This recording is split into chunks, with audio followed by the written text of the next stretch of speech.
This is Living by the Book, gleaning truth from scriptures, guides to understanding the Bible. I am your regular host, Dr. D.T. John. Good day, ladies and gentlemen. We are here again, encouraging people to get into scriptures. We started this series some time ago with the burden of why people don't study the scriptures and why people don't read the scriptures. And we're getting into some of the opinion that people raise. We've been able to discuss three of these opinion, as it were. The first is the problem of relevance. The second is the problem of technique. Not knowing how to get into scriptures. The problem is that people regarding themselves as laymen, and that they thought that studying the scriptures and reading the scriptures are the exclusive of those who are being professionally trained, as it were.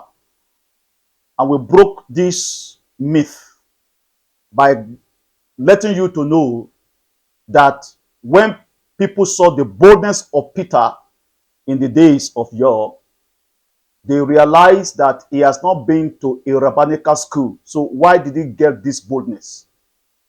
And they took notice of him that he has been with Jesus. And we opine the fact that getting into the scriptures shouldn't be the exclusive of people who have been to seminary, who have been trained in Bible school, or who have been professionally trained to handle scriptures. Today, we look yet into another opinion of people why they don't get into scriptures, why they don't get to read the scriptures by themselves. And today we're looking at the problem of time factor. This is germane. Time.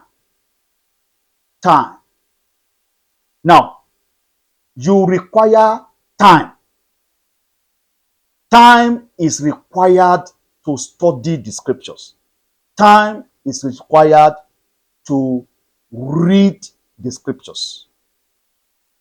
And if you don't create time, if you don't create time out of your shock time, you may not have opportunity to get into the scriptures. So, studying the Bible requires time. Studying the Bible required effort. And I want you to know, ladies and gentlemen, that Bible study can become a nightmare to a homemaker. That is the truth. Parenting can be extremely demanding. You can begin to ask, where will Bible study fix into in my routine domestic duties? Particularly today, maybe I'm addressing our women folks, because they are the one charged with the responsibility, as it were, of domestic chores. Not that the men can't help them out. They should, as it were. By the grace of God, I still follow my wife to the kitchen, and I still help her to fix one or two things. Sometimes when our children are growing up, I still do some school run. So, if you look at domestic chore, the issue of parenting that is extremely demanding, you will begin to ask yourself, where will Bible study fix into in my routine of domestic duties? Sometimes, humorously, my wife used to complain a lot. Now, see a lot of things she does. She'll be the one to go to the market. She'll be the one to go and buy all those stuffs. That takes a lot of time. Sometimes she comes from the market and she complains her leg is paining her. I'll begin to rub leg in the night, in the afternoon.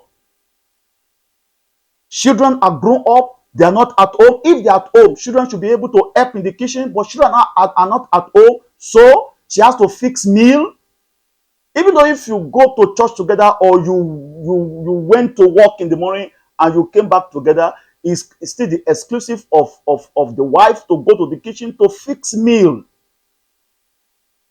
So having done all this domestic chore, it is possible that the women folks will be tired. So where will Bible study fix in? That is an issue. We need to discuss that. We need to talk about that. But despite the domestic chore, despite the enormous responsibility of parenting, women should understand that Bible study shouldn't be an option, not an option. It's not an option. I went into one of my fathers in the Lord house several years ago, and I had his wife doing some domestic work in the kitchen. As she was doing that, there was a small tape recorder, and she put it beside, on maybe in her skirt, in the pocket of her skirt, and she put the earpiece, and she was listening. And sometimes I will hear her speaking in tongue, pray in the spirit. So, in other words, she's using one stone to kill two birds. She's doing some domestic work in the kitchen, and she doesn't want that time to just pass without listening to Bible on cassette. Those days we used to have Bible on cassette. In fact, if you are born again in those days and you don't have Bible on cassette, you are not really born again. I still have my own in my study, Alexander Scobie, almost about 63 cassettes. So that means you can finish your Bible in 63 days. Now, we have other technologies. These are the days of advance in technology that you can read the Bible on the go. So you can be doing domestic chore in the kitchen and at the same time listening to Bible. You can be driving to your working place in the morning in your car and at the same time listening to the Bible, so that you use one stone to kill two birds. These are the days of technology. So women folks should understand, and men folks should almost understand that we should understand that Bible study shouldn't be an option at all. It should be a thing that you should include into your itinerary, into your daily routine. It's not an option. Bible study is not an option. Bible study, Bible reading is essential and very essential for that matter. So, if you understand that sometimes studying the Bible is because of, or not studying the Bible rather, is because of lack of time, you need to be able to look at your routine and fix a time that will be convenient for you to study and to read. I like what my wife does. Sometimes in the midnight, we are a little bit nocturnally in our home. We are nocturnal animal. Our most productive times is in the night, between 1 to 4. Many times I wake up, I don't see my wife on the bed. It's already in the parlor or it's already in the study. Find something to do, reading the Bible, on cassette, or reading the Bible using Android or using technology, or praying. And that should be recommended to everybody in the fold. We must not think that because Bible study requires time and effort, you shouldn't study the Bible. No. It is true that Bible study required time. Bible study required effort. You should make strenuous effort to be able to create time out of no time to read. Constantly, I wake up between 2 and 3 a.m. every day. My first point of call is in my study. When I get to my study, my first point of call is to read scriptures. I must put 5 chapters on me every blessed day. And sometimes I do more. before I begin to pray, before I begin to do my research, before I begin to do my writing,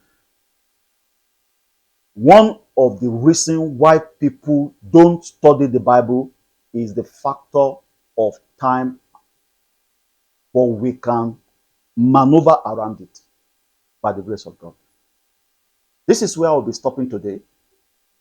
I will get back to you again as the Lord leads. Before then, I remain your regular host. I'm Dr. D.T. John. Thank you. This is Living by the Book, gleaning truth from scriptures, guides to understanding the Bible. I am your regular host, Dr. D.T. John.